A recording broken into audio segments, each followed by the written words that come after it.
Hello. So today, quick context, because we gotta get rolling. My dog is still itchy. I think it has to do with the static electricity that is in the sheets and the blankets from me doing laundry. If you have any insight on that, please leave a comment. It's January 9th, 2025. And although time is not linear, and I do not love referring to calendars and clocks, I understand that a majority of human beings do utilize the clock and calendars for their daily lives. And because I exist within a structure that my dog's booty just hit the door. Because I live in a structure, I exist within, I am the structure, I'm a part of a structure that abides by these general principles until enough human beings agree. This is like every video now. It's the Billy show, and I'm just here. I think Billy wants to be famous. I'm gonna project that onto Billy. Billy wants to be famous, you guys, because every time I film, she knows I'm filming and she does everything she can to get people to notice her, you know? She's my projected consciousness. When I am like suppressing the part of me that like desires fame and fortune, I project it right onto my dog. And that's why it's important to have a dog. I don't know how I feel about my hair on this side. I haven't like worn it enough to know. It feels really weird. You know when you like have your hair in a particular part and you just look at yourself and you know what you look like? It feels weird. But whatever, we're gonna lean into it today. Okay. So context over. All right, welcome to another Authentic Mastery production. I have some messages that want to come through, so we are going to allow ourselves to ride that wave. Okay.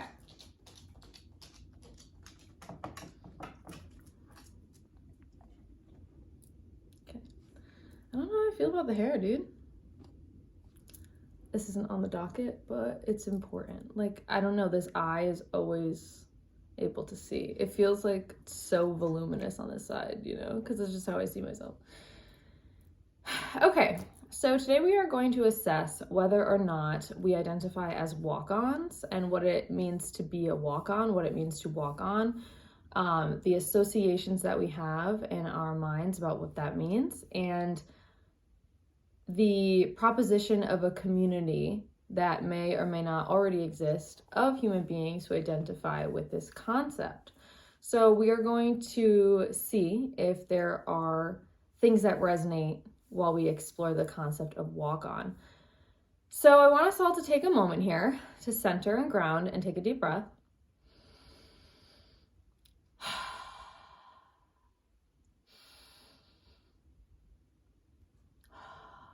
All right, take a couple more if you need.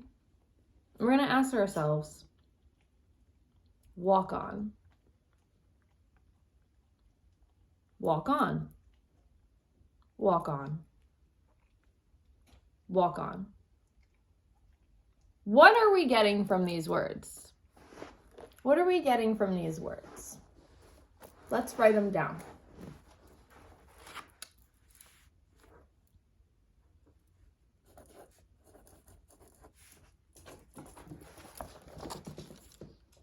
Walk on. Okay. What does it mean to walk on?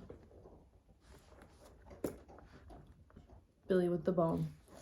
We're going to connect these two dots, right? Because we are describing the concept.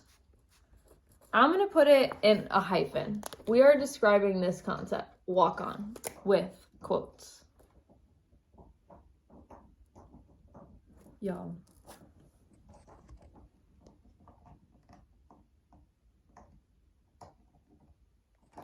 She really said, not today.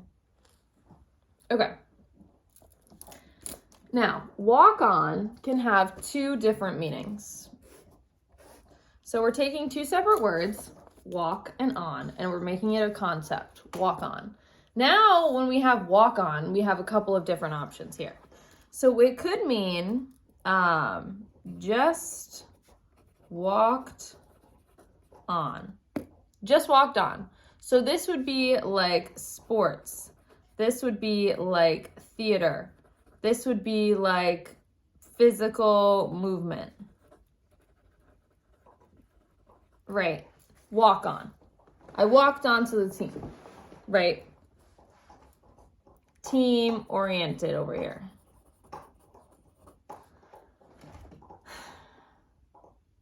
And then we have the other idea of walk on, which is like keep going.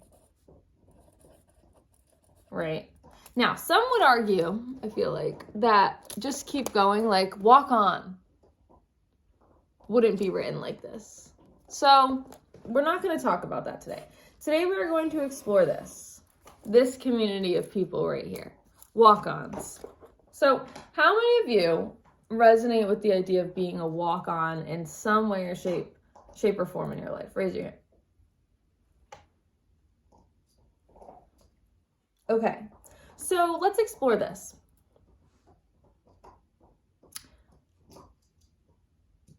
Okay, let's use the sports team example because I've never done that, so it allows me to be able to talk about it. You're playing a sport. Say you're playing football, right? But you only play football for fun. You only play football in your backyard or with your friends, and you don't really play football formally with anybody, for anybody, other than yourself for play, right? So you're just playing football.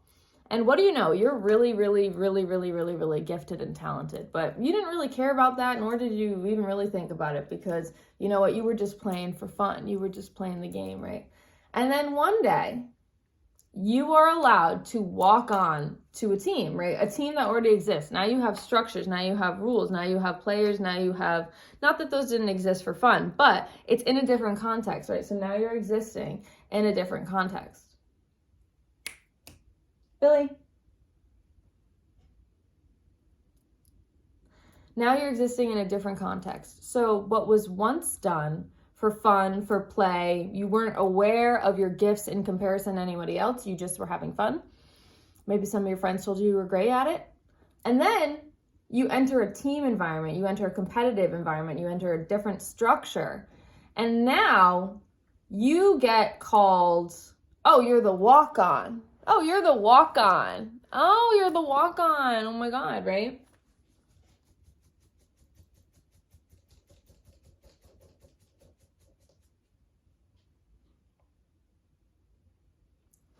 You're the walk-on. What does that mean? So the person who just walked onto the team because they were that good. You guys go see.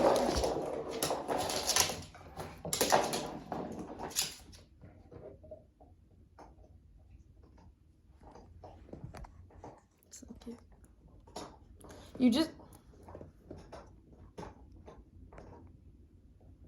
You just walked onto the team because you were that good. So then there's all these feelings that come with that, right? Like now it's not about fun.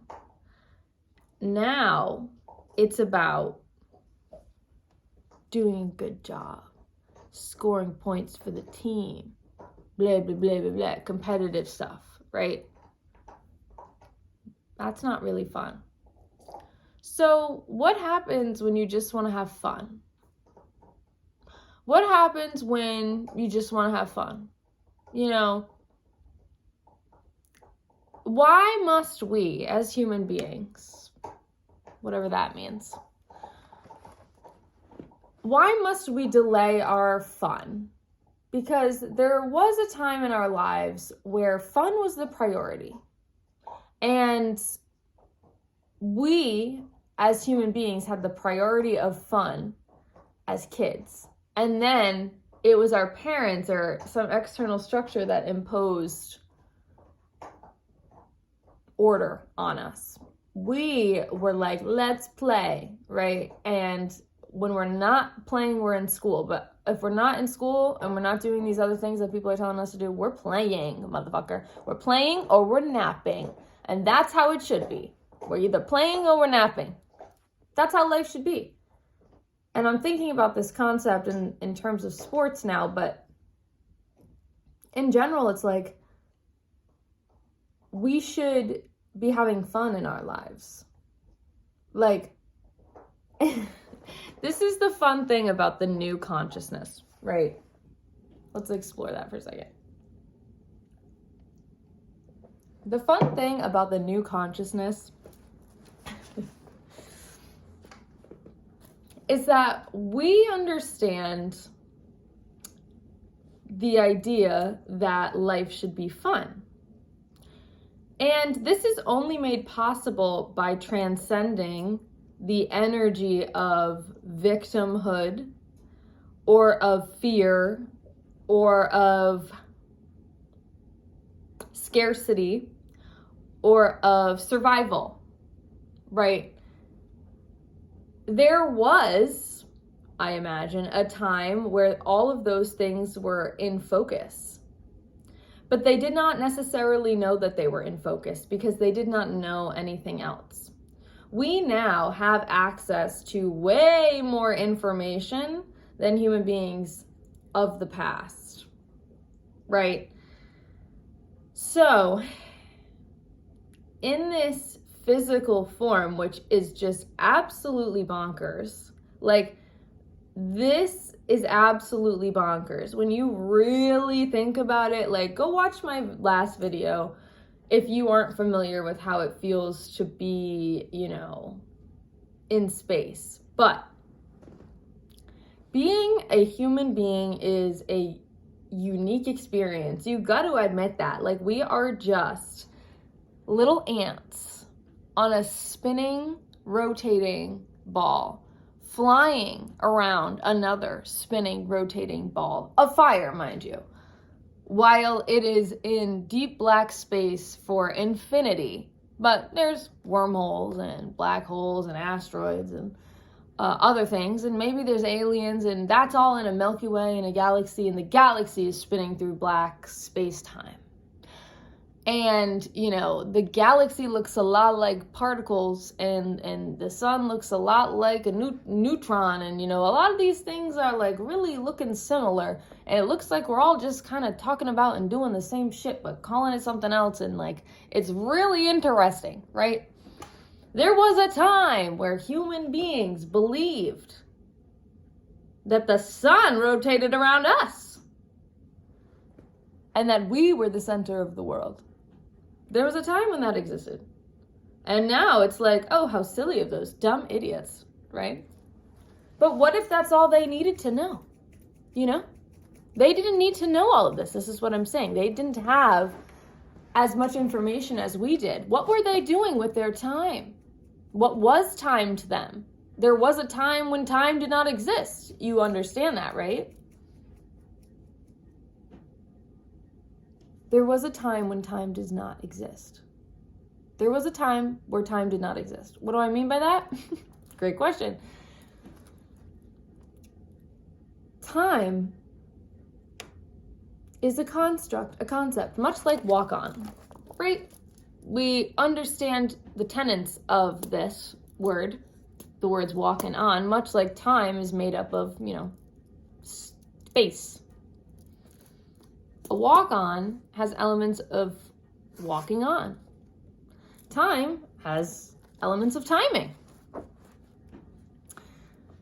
Timekeepers were the first to tell time. Timekeepers. So imagine there were no clocks, there were no phones, there were no nothing. Maybe there was a sundial. This is before a sundial. Timekeepers would keep time. That would be their sole mission. Keep time. Why was this important to these people? Why was timekeeping important? Well, anytime we keep anything, anytime we're focused on something, it implies a coming together, a joining, an attracting, a receiving, right? You're keeping, you're bringing towards you. So timekeeping, which is really what telling time is, what living in time is keeping time. We are hoarding time.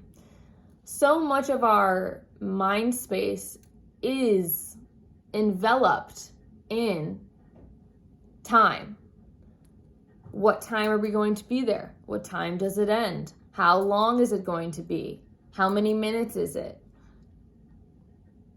I can't think of anything else, right? But that's not really what's happening here. It's not about the minutes, the hours, the days, the weeks, the years, the months. It's not about that. And people are waking up to this fact. Maybe you are already woken up to this fact that time flies when you're having fun. You know what I'm saying? Time flies when you're having fun. We understand this concept, right? And people get it because they've experienced it, right? I hope you've experienced fun like this. When you're just having the time of your life, the time of your life, you are making the time of your life. You are creating your own rhythm. When you are creating your own rhythm, when you are in your moment, when you are savoring the moment, when you are in the moment, when you are the moment, right? What does that mean? To be in the moment. Time flies when you're having fun. Well, if it's a really fun moment, time will not exist.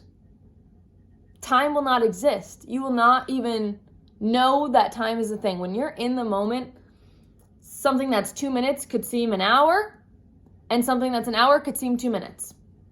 That is the way that we bend time as human beings. Time flies when you're having fun is something I've heard over and over and over again as a child, because I was always like, we have to leave already. I wish I was having so much fun, because I was having the time of my life, because I was creating my own rhythm.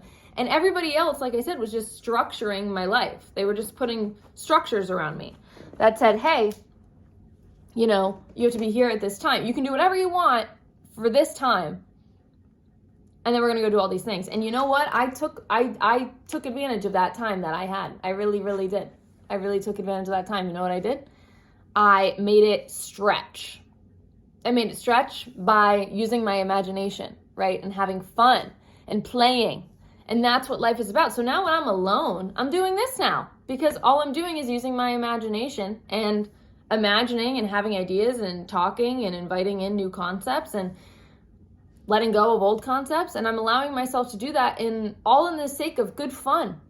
All in the sake of good fun. I'm not putting pressure on myself to, perform. I have an expectation for myself, because I have high standards for myself, to show up in a particular way and provide a particular knowingness.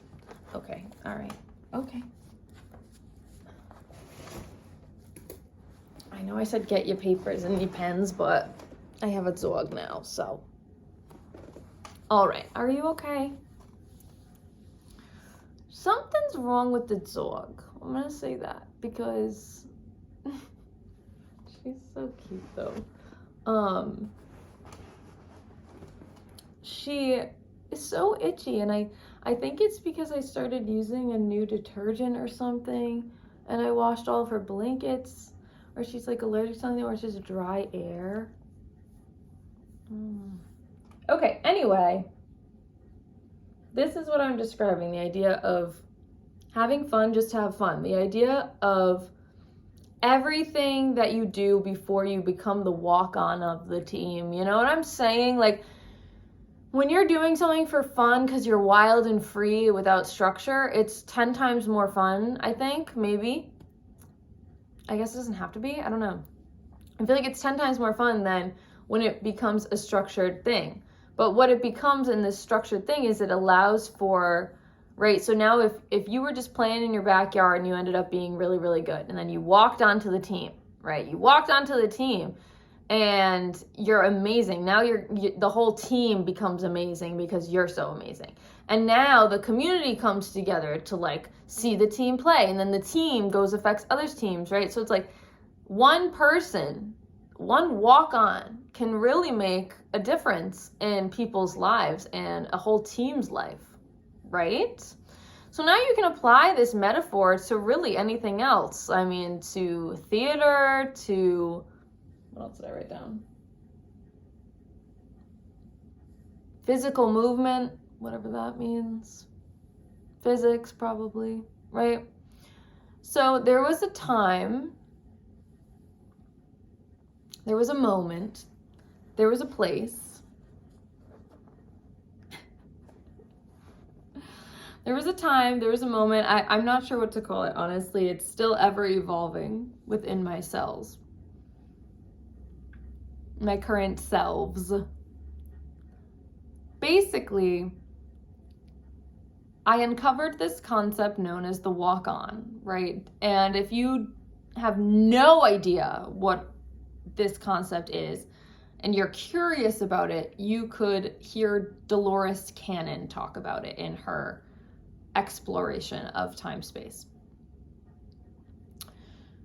So a walk-on basically says, oh, it's not so much a hero, right? It's not so much a hero. You're not necessarily saving anyone. That's a judgment, right?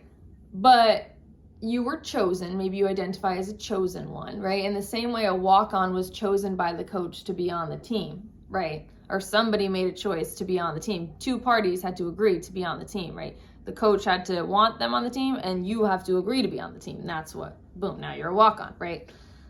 So in this scenario, this idea of being a walk-on in a consciousness sense is similar to like waking up.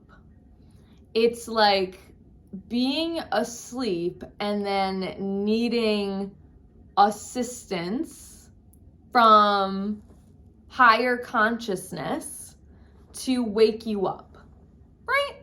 This makes sense to people. Like, typically when people awaken to the truth of the timeless now,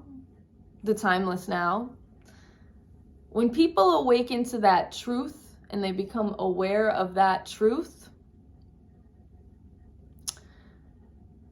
typically it is because they've had a run-in with consciousness of a specific. What are you doing? I thought you were getting up.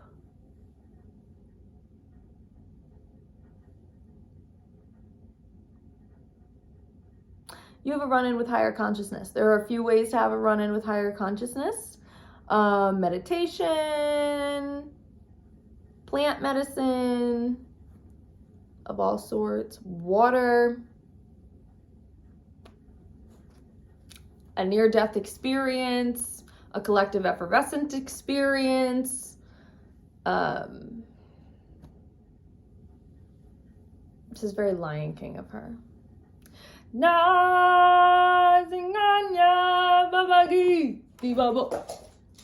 Okay. So anyway, this idea came to me and it felt very potent, and Dolores Cannon talks about it anyway, but this idea is that there's like waves of volunteers from, it's so funny because the word from implies A and B, from A to B, right? So if something is from something, it implies that there was a past. And again, that's not accurate. There is no past, there is no future. I don't know how else to say this. There is no past, there is no future. I don't know how else to say this. There is no past, there is no future. There only is right now.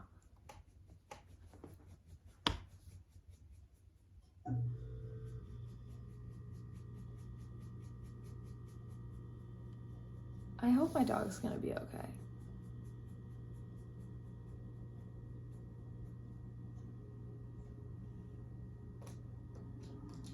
There is no past, there is no future. Say it with me. There is no past, there is no future. And it's important. Is it important? I don't know. I think life becomes well, for me, it was not fun for a while. Like, I'm just now starting to have fun, and this is why I'm preaching to everybody to have fun, because it's like, now that I'm allowed to have fun, I'm having so much fun that I don't want to stop having fun. So I'm like, can everybody please just have fun so I feel good about having fun? Because if everybody else is miserable and I'm having fun, then I just feel guilty for having fun. And that's not fun. And that's like how I've lived a lot of my life, is like, I'm happy, I'm enjoying my life, I'm good at things, I love what I'm doing, I'm really, whatever, I'm doing all these things, right? For most of my life. And then people look at me and they're not doing those things. So then I feel guilty because I'm happy and they're not. And then you build empathy, and then you try to people please, and then you help others, and then you drain your own light so you can help other people, right? This is a whole thing that everybody does. Well, I don't know, I did it.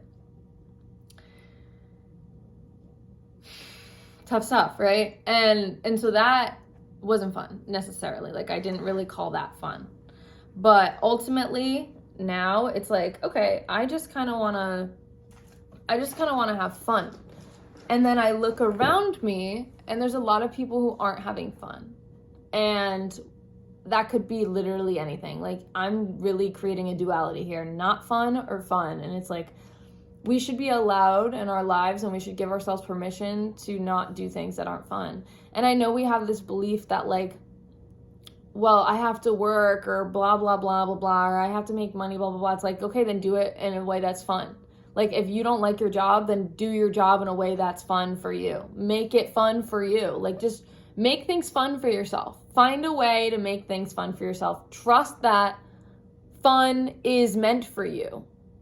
Trust that fun is meant for you. Like, allow yourself to feel that. And I will say this. Pay attention to what is happening on a pattern level, globally, within you, within me, within communities, within yourselves, within the consciousness, within the planets. There are patterns that are scalable in a fractal-like way. And once you see one, you see all. And this is what exponential growth is. When you see a pattern in yourself, when you see a pattern in your community, when you see a pattern on the global scale, when you see a pattern in weather, when you see a pattern in consciousness, or patterns in astrology, or patterns in the stars, when you see patterns and you understand one level of that pattern, when you understand that pattern fully, you can apply it if you see it. So it becomes an allowance, a receival, an allowance and a receival. Saying, hey, I am allowing myself to see this pattern in other places. And when we suppress the ability to see patterns, it's because we are scared of what those patterns mean, because we are self-sabotaging, we are repressing, we are suppressing, we are not expressing our truest self.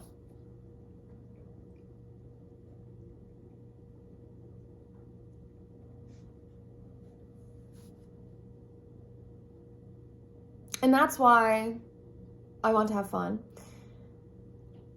Identifying as a walk-on is a very interesting concept, and it is definitely worth exploring more. Maybe. Let me know. If you are interested in connecting with me further, you can do so by emailing me, LanaJadeReads@gmail.com. And if you're new, hi, I'm Lana. If you've made it this far, fuck yeah. I also wanted to make a point about email being like mail. So I went to get the mail today, and I said to myself, wow, getting a personal email from somebody, like an individual to an individual, right? LanaJadeReads@gmail.com to JoeSchmo@gmail.com. You get an email from somebody that's like, hi, I just want to let you know, how are you? Is like receiving a letter in the mail now, because there is so, like, I remember when I was younger and I went to the mailbox and there would just be like junk mail, right? My parents always be like, junk mail. It's junk mail. It's not spam, it's junk mail. And now they have, the mailbox called junk. But I remember I would sort it, or like they would sort it, and the pile of junk would be this big and the things that are important were this small. And I remember how exciting it is to get a letter in the mail that was like personally stamped or handwritten, and like that is so. And now in the sea of marketing and branding and personalization that's not personal, like the email has my name in it and then has nothing else about me, right? An email that comes from an individual feels so much more potent to me. And so I'd really rather just connect with people that way. Like I've been thinking about like, oh, should I create a website? Oh, should I create a brand? And it's like, I maybe want to do those things, but primarily I want to connect with human beings in a resonant like fashion for various purposes. And I find that the best way to do that is to just say, email me if you want to connect. And if something you're feeling resonates with what I'm saying and you want to discuss it further, anything that you can think of, if you want to collaborate on a song, if you want to know more about how to make music, if you want to know about consciousness, if you want to have an energy reading, if you want me to recognize your voice energy, if you want me to do any of that fun stuff, if you want to collaborate in a fun way, if you want to chat in a fun way. Again, as long as it's fun and it resonates, email me. I'd love it. I'd love it. It's like getting a letter in the mail. Like I love when I get an email from a human being. It feels special and it's just really awesome. So there, I'll say that. What else? To be real, I like don't love this video. Like I'm not thrilled by the way it came out, and the reason I'm judging myself is because I felt like I kind of went in and out of consciousness a lot, and I got self-conscious about Billie because like I don't know why she's so itchy, and I don't know why she's so itchy, and secondarily I don't know why it's bothering me so much and I'm focusing on it so much, because then I ask myself like, do other people's dogs itch this much? And then I become hyper focused on the audience and like if they're gonna think I'm a bad dog parent and things like this, which means I start anticipating that people will be listening, and I anticipate people will be listening in a negative way, and this is all a spiral that stems from judgment. And that's a program. So, you know, it's about not judging yourself and loving yourself for who you are and what you express authentically. And that's really what makes this what I'm calling an authentic mastery production, because it doesn't mean it's going to be perfect. It doesn't mean it's going to be crystal clear. It doesn't mean that, you know, things are going to be great every single time for myself or for the human being experiencing it at another point in time space. It's simply that it's real, and it is real at a level of mastery, a mastery level of being real, meaning I am here now, and if I leave the here and now, I am going to authentically express that. So that's what I feel like is happening. And so I just notice when there's room for improvement as I'm reflecting myself back right now. And also I'm entering like a time where things are really, it feels like I'm juggling, like in a good way, you know, in a way that juggling is fun. And it's fun to juggle, but I'm like interested in focusing my energy like a laser beam. So rather than like juggling 3 balls, for example, I am like laser beaming instead, and like Star Warsing it. You know what I'm saying? Lightsabering. I want to be lightsabering. Yeah. So that's it. Thank you so much for spending this experience. See, I'm like, I don't want to use time language anymore. So I'm like, thank you so much for spending this time with me. No, what should I say instead? And I'm like, thank you so much. Well, thank you. Why am I thanking you for being here? I mean, thank yourself for being here. You know what I'm saying? Thank yourself for being here, because you brought yourself here. And if you had a good time and you enjoyed yourself, allow yourself to enjoy that. And like, yeah, allow yourself to thank yourself for finding this experience if it was pleasurable to you, because I am pleasure. I learned. I am pleasure. I am pleasure Do you want to come up? Okay. I am pleasure in a way that, you know, allows people to play. It's fun to play. It's pleasurable to play. And that's my field for you. So thank you for entering my field. I like that. Cheerio.